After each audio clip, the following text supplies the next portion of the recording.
Good evening, everyone. My name is Connor Moran. I'm the director of the Wisconsin Book Festival. Thank you so much for being here for our event with Tipping Chen for the Land of Big Numbers. I said that all day and said I wasn't going to say it, and here I am.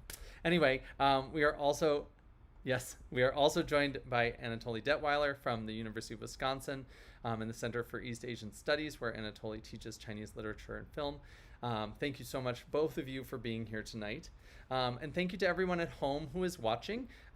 These free cultural events have been such a highlight of my pandemic, and I hope of yours. I also want to take the time to thank Madison Public Library, the Madison Public Library Foundation, and all of our sponsors for their steadfast commitment to bringing these free cultural events to you in your homes throughout the pandemic. It does feel like we are creeping out. We actually have an in-person event at Central Library tomorrow evening with Melissa Fabos for her memoir, Girlhood. And then next week, we have our fall celebration. So the Wisconsin Book Festival will have more than 25 events over 4 days, Thursday and Friday night. And Sunday will all be virtual events here on the Wisconsin Book Festival Crowdcast. And on Saturday, October 23rd, we're going to do a full day of in-person events at Madison Central Library and in the Discovery Building at the UW campus. So I hope that you find time over the next week or so to visit the Wisconsin Book Festival, either here or in person. I look forward to seeing you. And you can check out all the details at wisconsinbookfestival.org. Before we get started, I also want to thank our partners at the Center for East Asian Studies at the University of Wisconsin-Madison.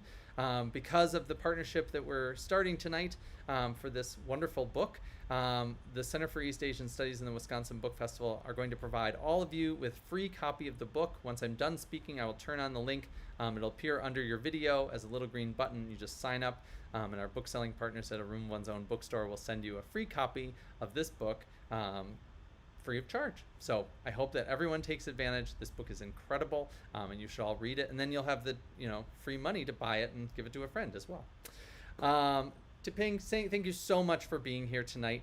Land of Big Numbers is such a wonderful book. It really tells stories of contemporary China in what I consider to be unexpected ways. It wasn't just, the things that you might rattle off or the things you might hear on Marketplace or on, All Things Considered. It really gave me a look into what daily life is for everyday people in all sorts of different ways, all sorts of different circumstances. And so thank you for this book. Thank you for being here. And I will turn the moderating duties over to Anatoly. We'll see everyone at the end. Thank you so much. Great. Thank you, Connor, so much. And let me just echo Connor's warm welcome to our author, Tipping Chen. It's really an honor to be in conversation with you and to have your direct perspective on this wonderful book and the reading experience that it engenders.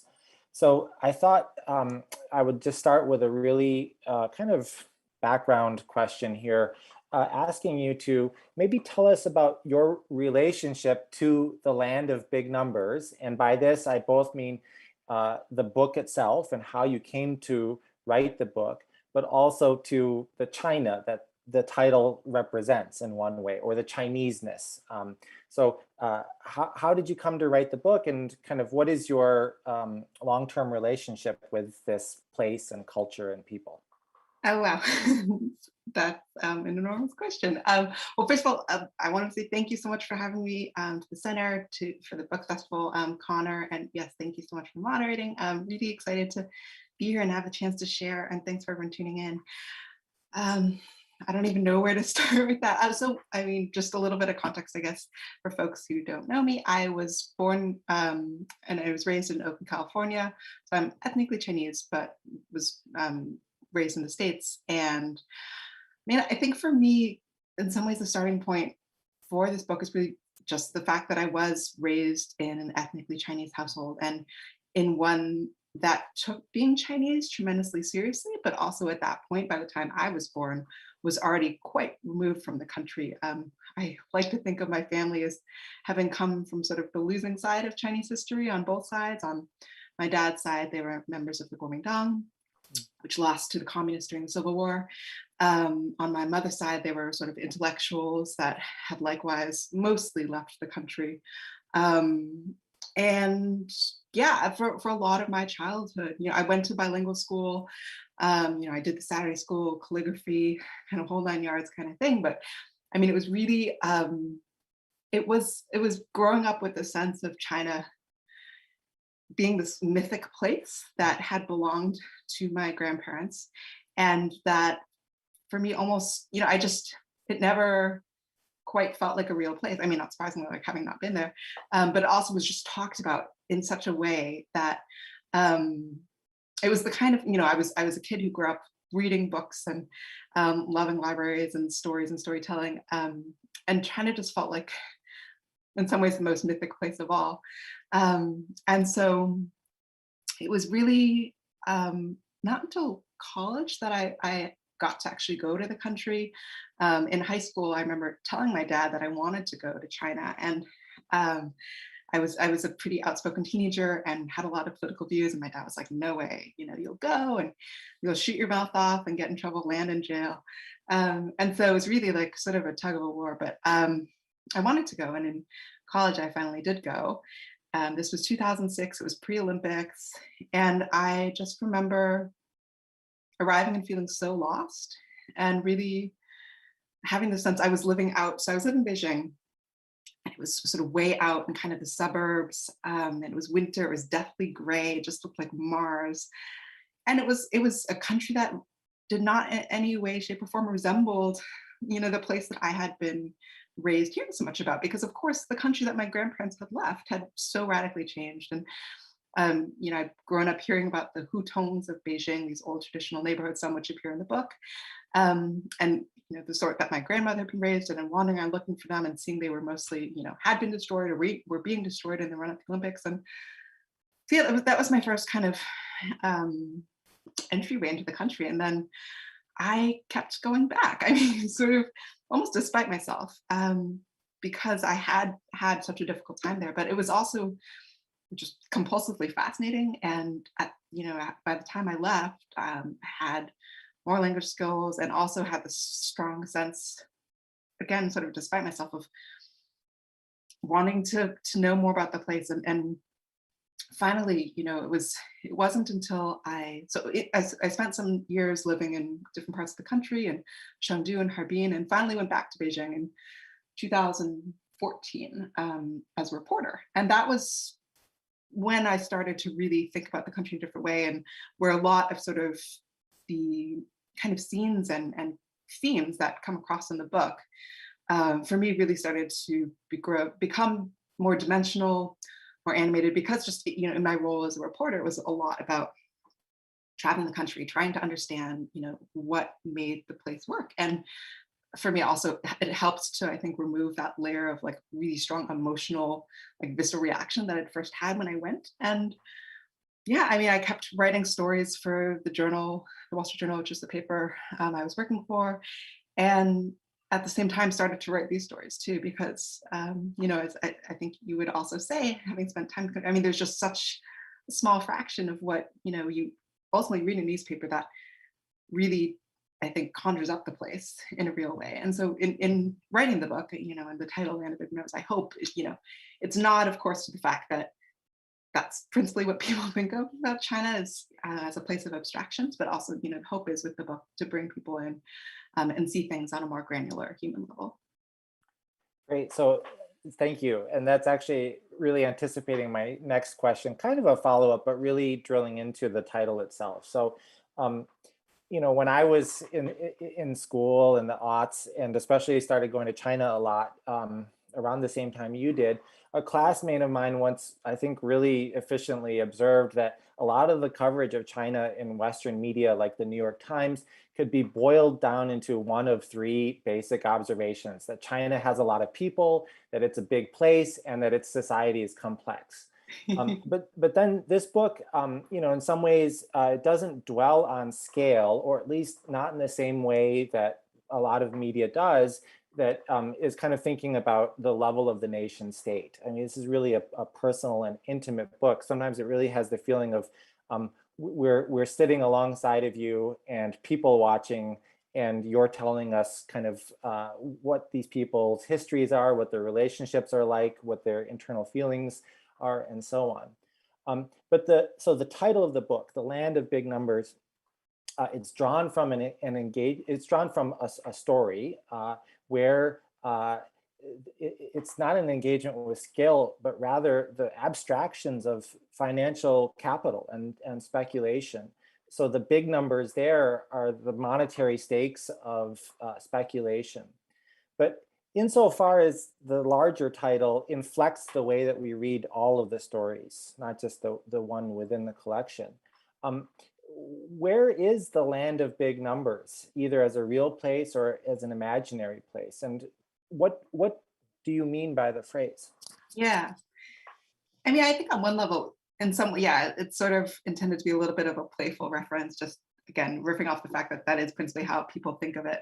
But I also think, one thing that is really striking in characters, right, like in Land of Big Numbers, when we see this young male government bureaucrat who has this really sort of just this ache, right? Like this desire to be part of what he sees going on around him, this wealth that's being generated.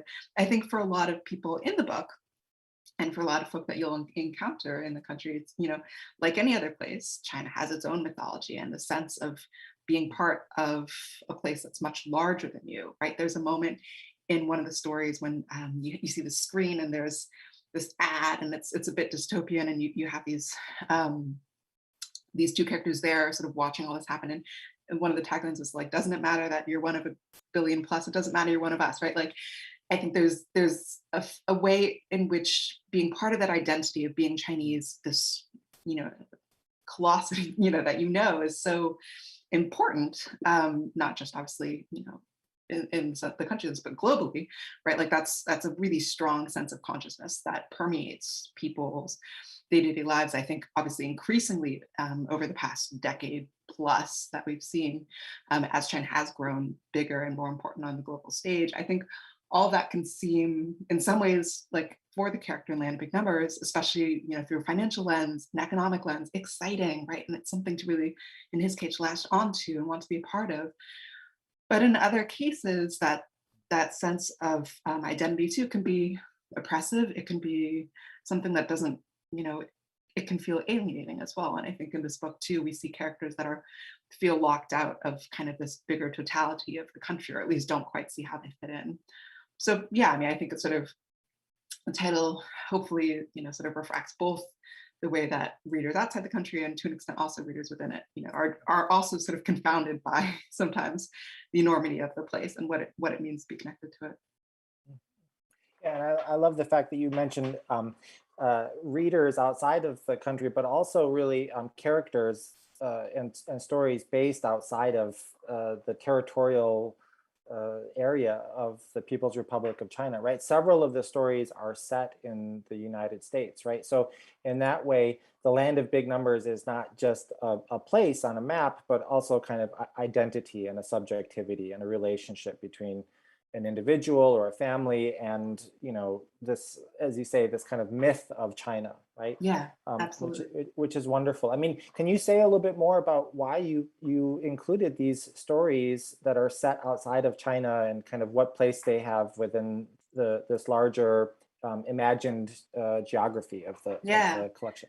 I think in some ways it was a little bit inevitable just having grown up as part of a diasporic community, but I think too it was sort of so much part of the fabric of the kinds of stories that I was writing about when I was in China as a journalist, just because I did spend a lot of time talking to overseas students. And when I say overseas, I mean, Chinese in the US or in Australia or elsewhere. And also talking with a lot of professionals who wanted to uproot their families and build new lives in the US or what have you. And that is just so much, I think, at the heart in a lot of ways of many stories in contemporary China, is just navigating the relationship with the world outside of the country's borders and how you relate to it all, how your country's politics relate to it all. What does it mean to leave a country?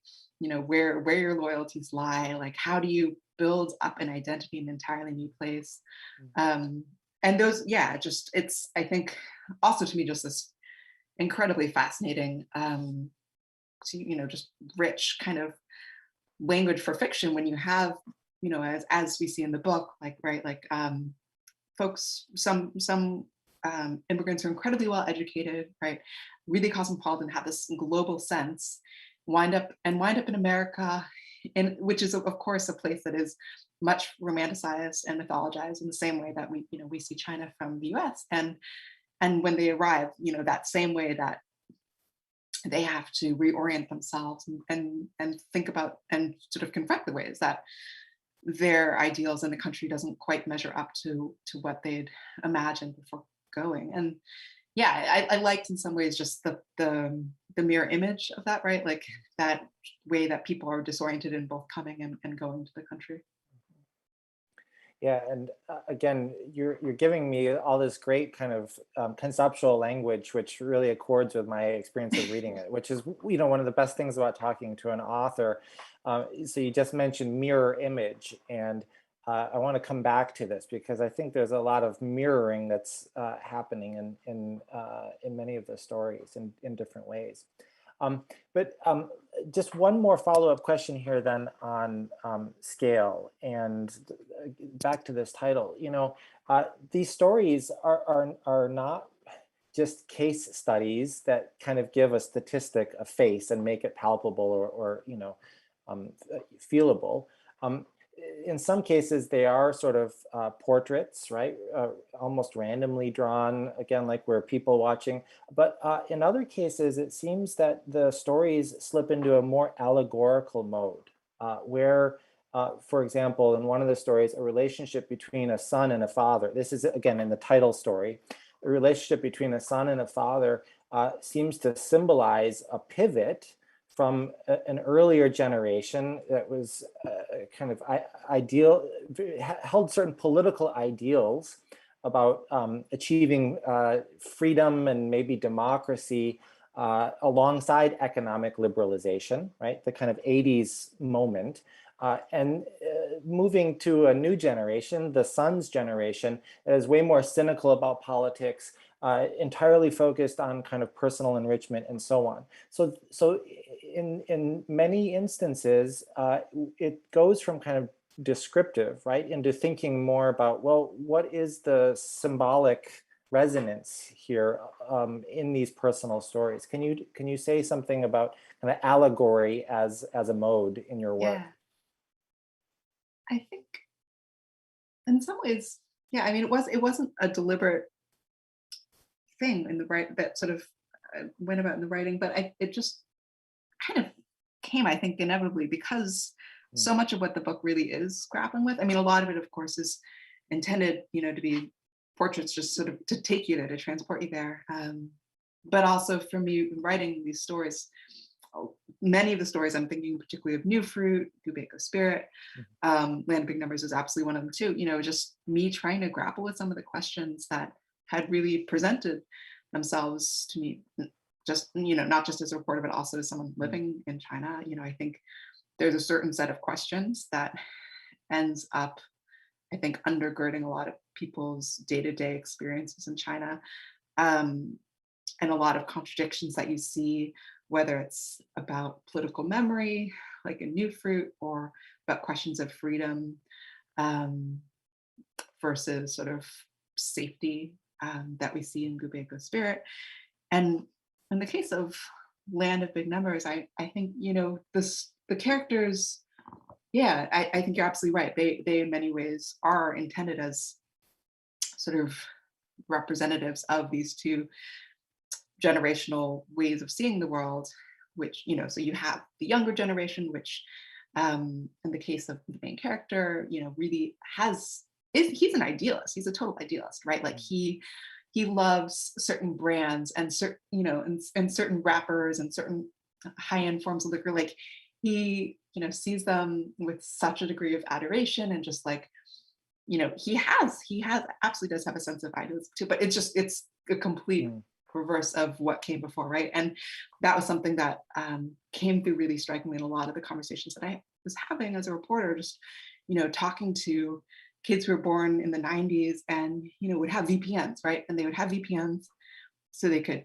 jump the Great Firewall, but not to read, the BBC or like New York Times. No, I mean, it was purely so they could go on YouTube and watch awesome car video, stuff like that. Like, and all these sorts of contradictions that were fascinating to see and to report and write about. And with Land of Big Numbers, I mean, for me, I mean, that story, yeah, like it is of course a story about the stock market, right? And after the book came out, a lot of people were saying, oh, it's like GameStop, and it's obvious, like I think it taps into something that is just pretty common currency in any society, and um, character I think is relatable, hopefully no matter context. But fundamentally for me, I think too, it's just like, yeah, this way in which you see idealism in China assert itself and reassert itself in these different fascinating ways. Um, that do sometimes come in waves. When I was writing this book, I ended up actually stumbling on like these old set of letters in my parents' house in their garage in California. And it led me down this whole sort of journey of figuring out who they were. And it turned out actually that my great grandfather had been a journalist and a poet in Beijing about 100 years before I was there with the Wall Street Journal. And as I was writing the story, I mean, it was fascinating because, again, thinking about sort of idealism and the way that it's manifested itself over the years in China. I mean, that was, again, 100 years before I arrived in Beijing, and it was the same kind of conversation, right, about democracy and liberalism and freedom, and just, again, resurfacing and the same kinds of struggles that you see, again, the same kinds of questions reasserting themselves and finding friction in families, like in Land of Big Numbers, and sort of more broadly in society, like in Gobekko Spirit. But yeah, I think the allegory was a way of trying to get at these questions and make them not just about, one family, one scene in a subway, but to try and, show also that they have greater resonances too. Yeah, wonderful. So I want to ask now a question about audience, intended and maybe also unintended. The book both documents and imagines China today and Chinese identity today.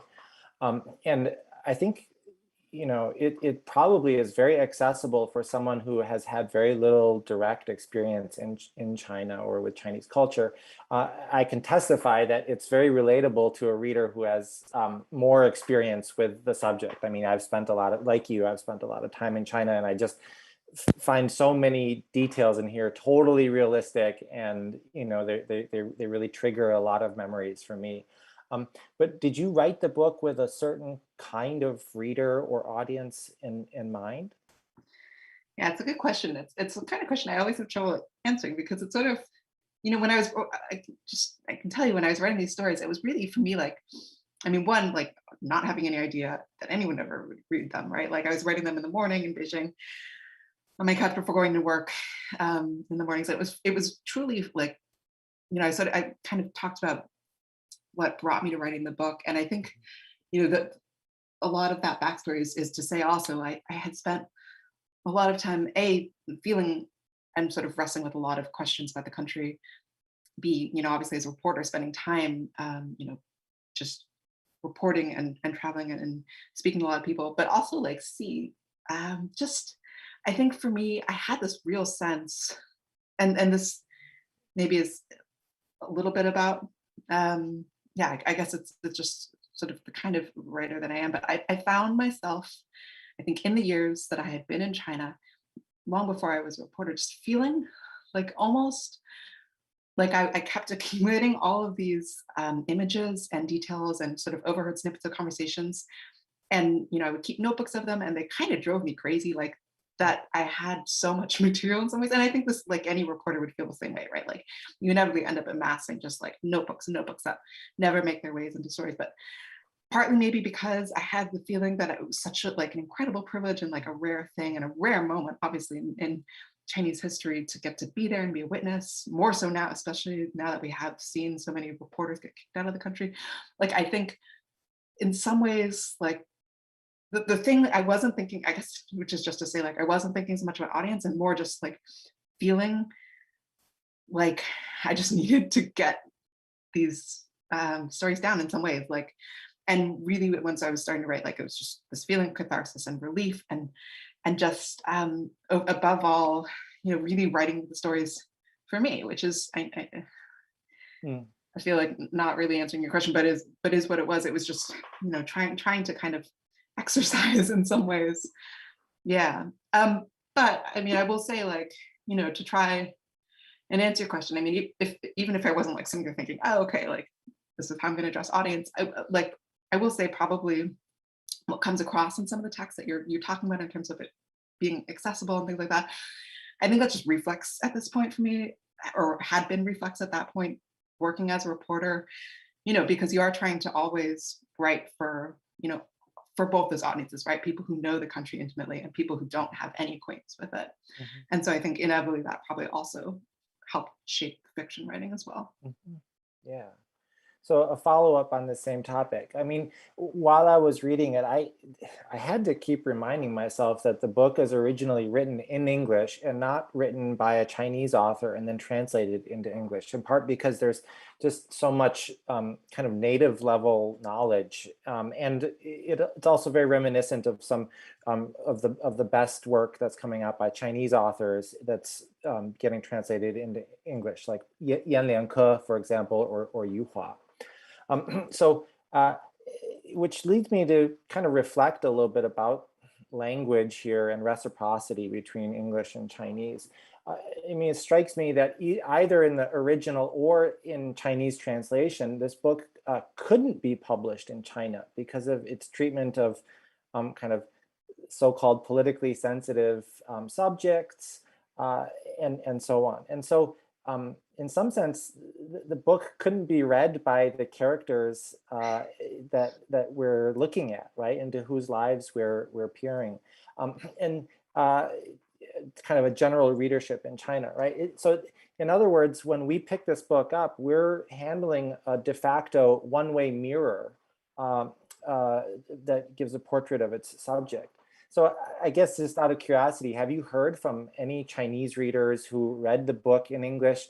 And are there plans that you know of to translate the book into Chinese, even if it can't be officially published in mainland China? Yeah, that was one of the things that was really surprising and nice about having the book come out. I was really anxious about how it would be read. And some of the very first notes I got were actually from Chinese readers. These were mostly professionals living abroad, or in some cases students. But yeah, that meant a lot to read. And I think some of the notes that I got, I mean, were just really moving, but commenting on what it was like to read a story like New Fruit, right? That was really engaged with some of these questions politically that can't so much be addressed in Chinese fiction. And just even, so in that story, obviously we get to see some social catharsis, the effects of the fruit, as the effects of the fruit change and become apparent. And I remember one of the readers writing and just saying how genuinely moving it was to see something like that happen, even if it was only in a fictional context, but still something that was meaningful to her and powerful. And I was grateful to get a number of those notes after publication, but no plans to translate it at the moment. Okay. Yep. Well, maybe that next time we talk, it will have appeared in several different pirated editions and be circulating, in traditional characters and simplified and everything. This happens, right? I would love to read it in Chinese. Yeah, I'm sure that's a very cool experience. So, I have a couple more questions, but let me just pause here to invite our audience members to begin, if they're interested in doing so, typing some questions into the chat, and then Connor will pass some of them to me. In about 10 minutes or so, we'll pivot from my direct discussion with Tipping into more of a kind of audience interaction. So, please, if you have any questions for Tipping, write them into the chat box. So, all of the stories in the collection are really great. It's actually, it would be hard to name which ones are my most favorite of all, right? But one kind of really fascinating experience of reading from beginning to end are the appearance from fairly early on of certain magical elements or absurd elements that show up, right? And totally change kind of what can happen in the world of the story. So an example you just mentioned in the short story, New Fruit, we're introduced to this strange fruit that when you eat it, it's like almost like a psychedelic drug or a truth serum. It makes you disinhibited and forces you into encounter with your individual past, and then collectively leads to this social, catharsis. In another story, one of the characters is an inventor of a theme park ride called Love Canal, that recreates the experience of life's original trauma by sending the rider through a giant vaginal canal. And I imagine you just had a lot of fun with that one. But so a reader that's kind of expecting realism here will come away surprised, right? But my question is, what role, generally speaking, do these kind of creative and in some cases speculative elements play in your fiction? Partly, I think I wanted the reader just to have fun and be surprised, right? Because so much of life in China is surprising and funny and fun because of that incredible off-the-wall, unexpected element, which you so often get. Like just waking up, in any day and walking down the street. I mean, you never know what you're going to see. Things outlandish or surreal. So there's that element, right? I think that was something that I was also trying to kind of get across to an extent in these stories, right? And so in one story, like we see funeral strippers, we meet robots that make noodles and things like that, which are all, again, they sound very much made up, but like are squarely actually in those cases told with a realist lens. These are real things drawn. I wrote stories, yes, about both of those for the and so I think I wanted readers to get that flavor of life in contemporary Chinese society, where you do have that element of surprise and things that have almost a speculative seeming nature, but are actually part of real life.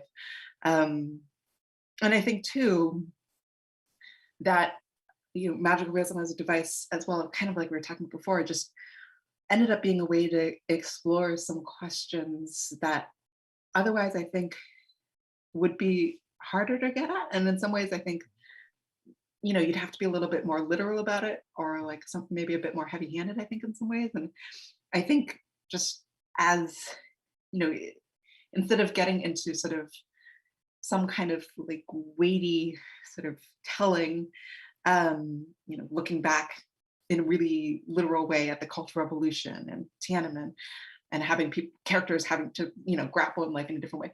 Like, why not introduce fruit that allows people to kind of go on that same journey and takes readers, the same place and allows them to sort of engage with those questions, but maybe doesn't have to be too heavy-handed about it. Or like, yeah, I think, not wanting, because a lot of this, obviously, so many of these stories are preoccupied with questions that are really hard and heavy and serious, but also for me, and I think I say this as much as a writer, and probably more so as a writer than any effect I was hoping to exert on the reader, but I do hope it has this effect, like not wanting them to feel too heavy too, like wanting readers to be able to go there. So in a story like Kubeka Spirit, it has this absurdist proposition that it presents to readers, right? Like, what if people got stuck in this subway station for a month on end? What would happen? And I think that using that surrealist kind of setup, in some ways, I think, maybe especially too, because we're talking, I mean, that story is fundamentally about authoritarianism and a one-party state and what it means when the government controls the media and the narrative. And these are all, again, like themes that for a lot of folk, A, may not be that accessible, B, might feel like they just don't really want to go, it's or maybe like it's ground that has been trodden. Like for me, I think maybe also too, part of this, the use of surrealism and speculative elements, et cetera, also kind of emerges from the place of me having been someone who spent a lot of time writing about these questions from a straight political reporter perspective and thinking about these questions and having had a lot of these conversations. Like fiction for me, and as we were talking about before, getting to write these stories was a feeling of catharsis and feeling like I finally had a way to kind of get out some of what I had been storing up for so many years. And And so in the same way, I think in trying to address some of these questions, like for me too, was putting a different just lens on them, right? And trying to think through them and process them a different way. Mhm. Even if that ended up meaning that I had to put characters into a subway tunnel for a few months while I tried to figure it out, and they did too. But I think it's very effective because even though these elements are oftentimes recognizably absurd or magical, they're nonetheless believable and they feel very real in the sense that, as you said yourself, when one lives in China, one witnesses directly actual events that themselves are very outlandish, right, Yeah, or surreal feeling. So exactly. you have to resort to these devices to capture that. And like you said, also just to make the stories fun, because Yeah, I just would share with readers who haven't yet picked the book up. This is a really serious book, but it's anything but a slog, right? And there's moments where it's whimsical, there's moments where it's really curious. So it's not one of these things that you feel like you're reading a kind of textbook or something like that. So yeah, it's and a I think really I also fun I'm book. glad to hear you say that. It didn't feel too much like, I guess, yeah, that it did feel real, even though some elements are absurd, because I think I didn't want it to feel zany. Like I wanted it to accurately convey what it felt like to live in a country where, there are weather modification programs, where the government decides when it makes it rain, like all these sorts of things that, again, when you step back, are absurdist, but are written about in the language of very staid state media coverage. Like it's serious too. It's as serious as it is absurd, which is a lot of what modern China's about.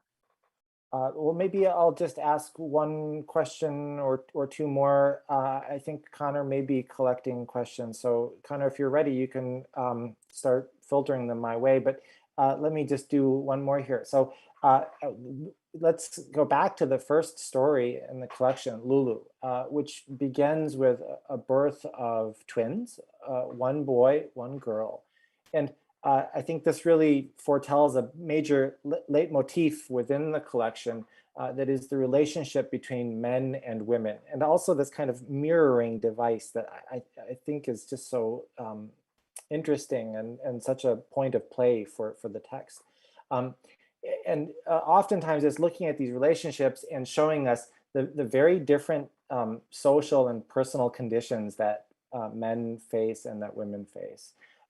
These stories are oftentimes a kind of study in contrasts, where women face more difficult things than men, right? It's in some ways an all too familiar story, right? But then your stories really bring female characters over and over. They bring female characters to life in a powerful way that insists on their experiences. And I just wonder if you could talk a little bit about let's just say the kind of gender dimension to this, and your emphasis on bringing these women to life. Yeah. Um, so interesting to hear you reflect on that. And it's fascinating. Anytime I hear someone comment in books, I'm like, oh, you're absolutely right. It is absolutely, there's a gender element. I just hadn't thought of it.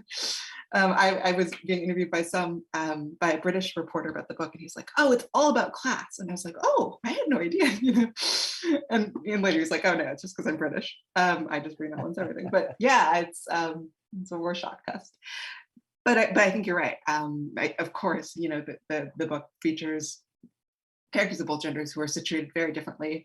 And you're right too, that in Lulu, the first story, yeah, I mean, I think I really liked getting to write a number of these strong Chinese female characters that you see in the book, because there's so much the kinds of people who I encountered in everyday life, and in many ways who left the strongest mark on me. I was yeah, I think there's so many ways in which you see, I mean, this is true of people in Chinese society more generally, but also, in particular to women, expectations that you're caretakers and also upholders of society, right? And so, like in Hotline Girl, we see that young woman who works for this government satisfaction center, and you see her in this caretaking role, right? She's nurturing, kind of making sure that citizens are happy, taken care of, but you also see that it has this, she's, she doesn't see it obviously this way, but the reader can see that she's very much helping prop up the system that is violent and quite clearly subjecting people in the city to like these extreme levels of suppression. And yeah, I think that that dichotomy is just fascinating to see, and to get to write about, especially also in cases like Lulu, right? Story of, yeah, the twins, and you know, sweet young woman who goes on to become this online sort of dissident. Partly, yeah, and that of course I think partly is a gender thing, because she's, again, you know, she's obviously, you know, anyone who's, I think, born into Chinese society, especially in a one-child context, is burdened with many expectations, but especially for her. And yeah, the way that she bucks them. But yeah, more broadly, I mean, for me, I do think that story, it is interesting to think about it being a gender commentary, I think, and it is that. But I also think for me, it was just, you know, I was thinking about the numbers of Chinese people that I'd met and interviewed, and gotten to know over the years, just who are so much like Lulu, right? Like people who refuse to accept the status quo, who find their own ways of being, and trying to assert themselves even in incredibly uncompromising circumstances. And yes, often those people, like in Lulu, like also now that I'm thinking about Gubeko Spirit, tend to be women.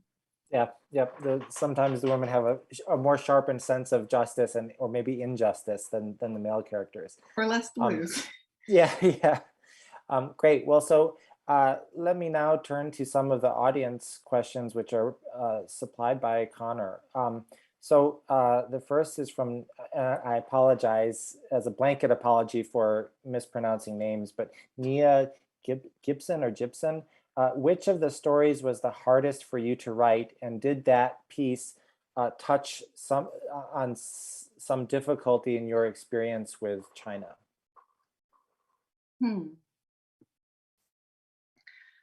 I think probably the hardest story to write, honestly, was the title story, Land of Big Numbers. On one level, it's because I think I was just writing about a character who's so different from me. So it was, for those who haven't read the book, yeah, he's a young government bureaucrat, very masculine, posturing, obsessed with the stock market. I am none of those things, and so I just he's a kind of a voicey character. I just found him hard to access, and so just from a writing kind of character perspective, I found that hard. I also would say too, I think from in some ways from yeah, also sort of a broader perspective, that story was tricky too, because I was also writing about the government. You know, he's a government worker, and I've been to my share of sort of stultifying meetings and sat in on a lot of those kinds of like field visits that we see being depicted, you know, ending up with this protest. So that all was pretty real to me. But I think, you know, the government in China is pretty opaque, obviously, and it's a hard kind of world to access, and I was trying to access it the best I could through fiction. But I think also, yeah, for reasons both of the character and also the world that I was trying to conjure up, that was definitely a trickier one, I would say. Wonderful. And you know, one of the nice, I just add a note here, is one of the nice things that the book does is it doesn't just show the government as being this thing that's impossible to look into from the outside, right? So many of the characters, like Hotline Girl, really show us people working as part of the state itself, right? So yeah, it's kind of inside. And you'll also note that like in the book, you absolutely do see plenty of government workers, but they're all low-level functionaries, because that's really the only level I could ever access in China. Get to, yeah. So who are your favorite authors writing in English about China or about Chinese stories? And this is from Kai Yi. Yeah. Well, he's not contemporary, but one of my favorite authors writing in English about China.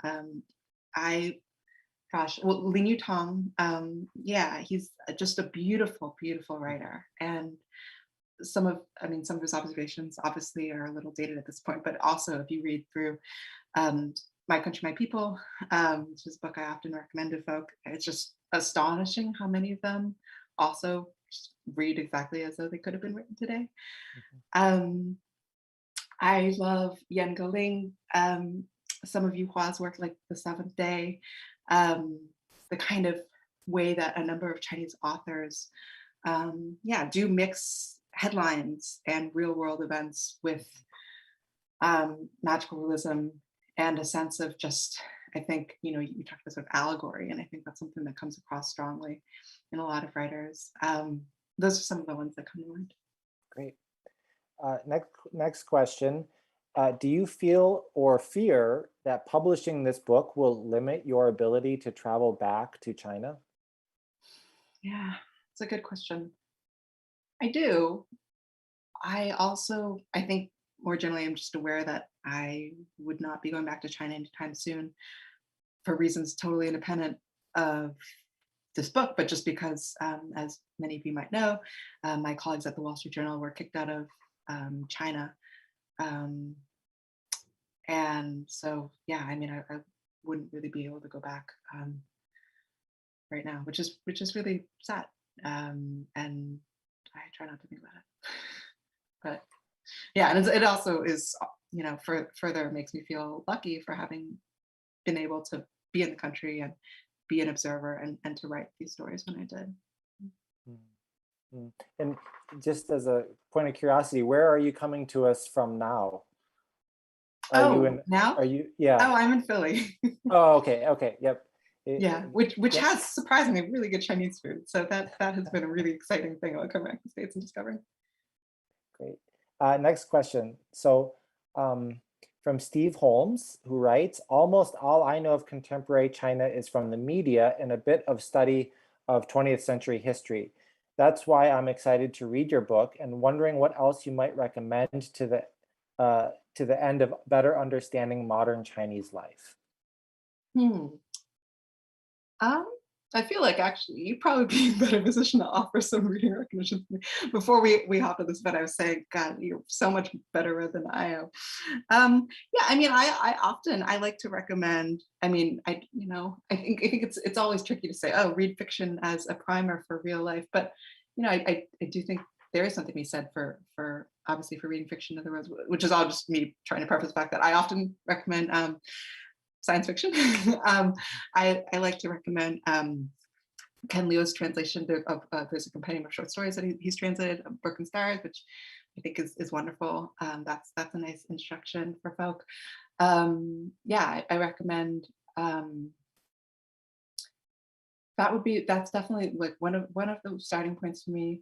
I also really love like Eileen Chang. Like there's so many. It's hard to think of one that it's representative or sort of like it acts as a primer, because I think, again, I guess that really is like, fiction. It takes us deeply into one story, which hopefully can shed light on many, but it is hard to come up with kind of like a definitive recommendation. That's easier in a nonfiction context.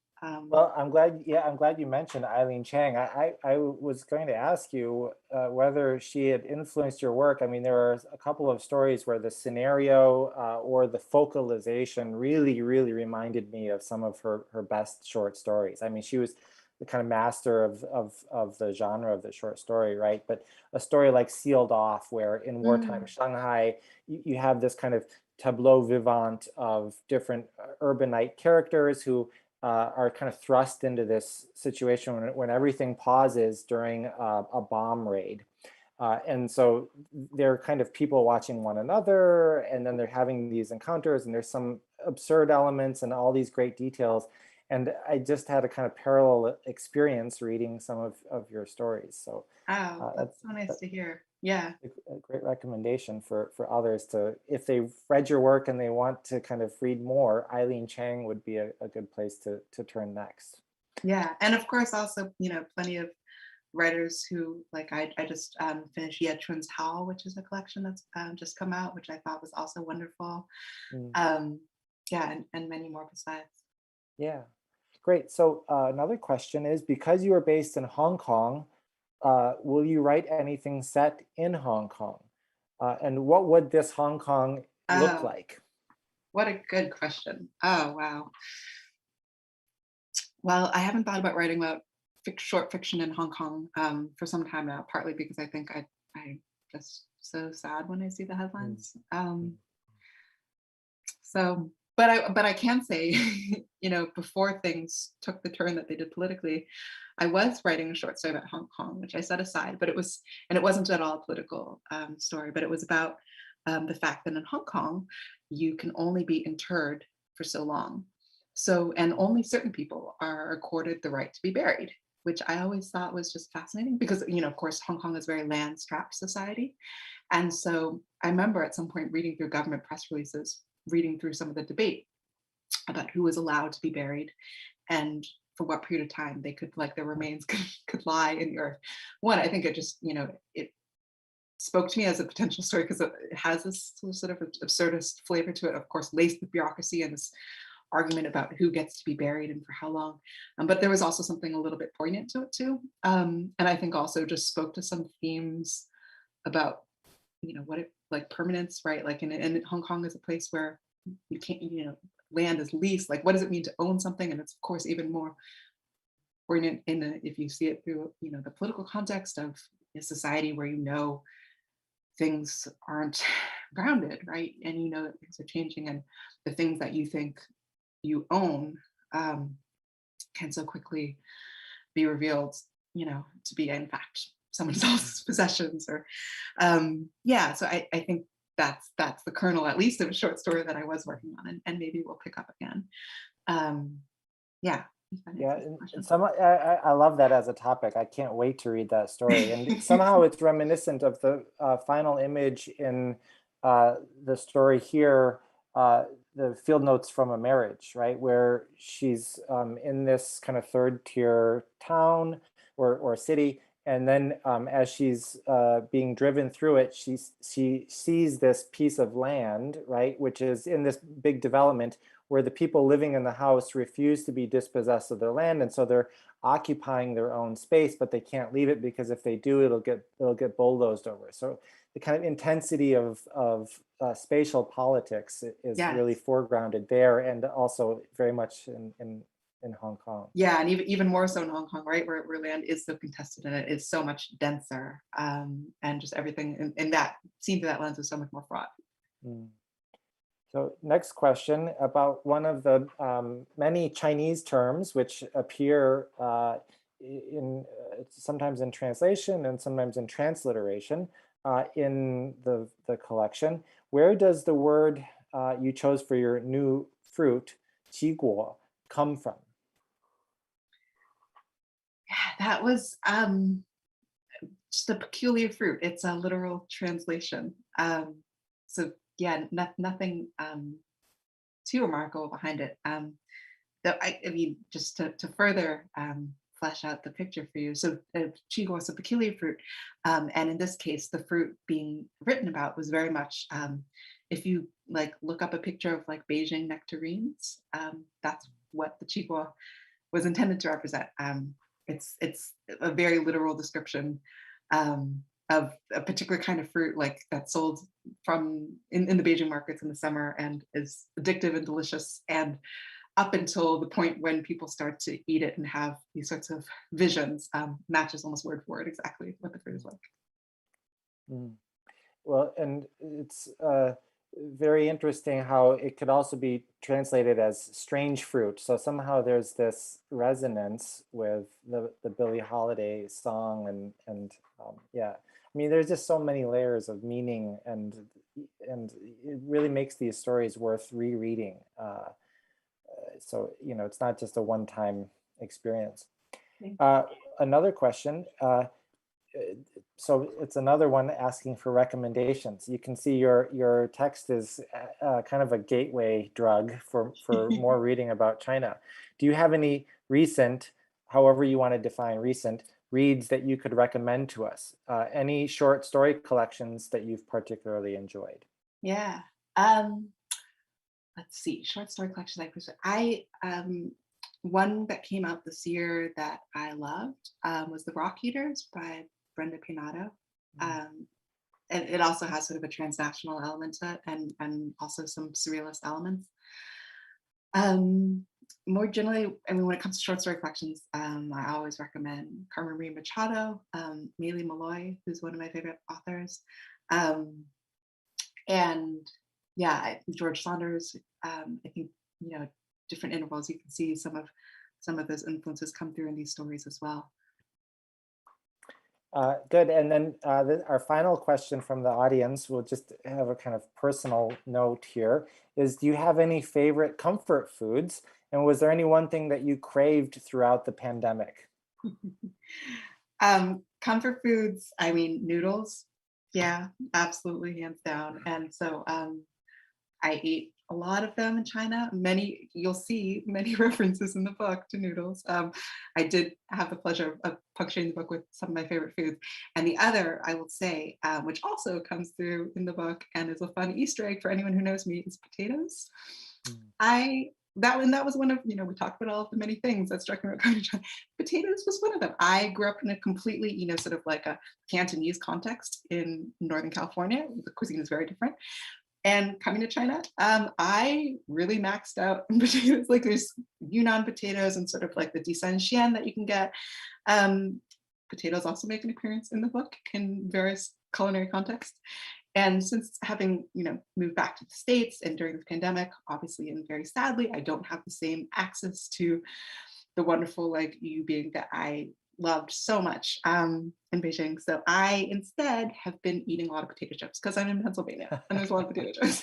And apparently like an incredible variety and like a lot of local different brands. And like you can go to a gas station and find like 5 or 6 different local potato chip brands, which I always, as something of a potato connoisseur, I have really enjoyed. Well, as someone who grew up in potato growing country, I can empathize the love for potatoes. And I mean, it's one of the many foods that made me salivate when I encountered them in the text. So, and again, part of this very vivid, landscape that the stories produce for us. So, great. Well, I think we're just about at time. So I'm going to give the last word back to Connor, but let me just end by saying thank you so much, Tuping, for taking the time to join us today. And thank you to Connor for inviting me. And thank you to the audience for providing us with such great questions. And now I'll turn it back over to Connor. I'm going on screen right now. Hello, everyone. Thank you so much. I realized that I was speaking to the people in my home as I said that, so I apologize. But thank you so much, Anatoly and Tuping. What a wonderful conversation. Anatoly, thank you for all of your questions, and thank you to all of you at home who participated in the chat.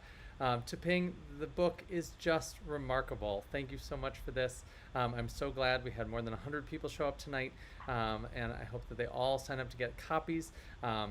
Once again, those copies are courtesy of our partnership with the Center for East Asian Studies here at the University of Wisconsin-Madison, where you can find Anatoly doing all of Anatoly's great work, and many, many other professors as well. I hope that you will attend another Wisconsin Book Festival event sometime soon, especially over the next 10 days. We have something like 30 events over the next 10 days, including tomorrow night with Melissa Fabos at the Madison Central Library. Thursday night, we're hosting Bob Woodward and Robert Costa for their book Peril, about the transition in our national government. And then next week, we have 8 virtual events and 14 in-person events occurring over 3 days. I really hope that you will come visit us again. As I said, please sign up for your copy, and let's all just give ourselves a round of applause at home for Tuping. Thank you so much for this book. And we will see you soon. Thank you so much. The festival, to the center, Connor, and Julia, this has been so fun. Thanks everyone for tuning in. Thanks so much. Night, everybody.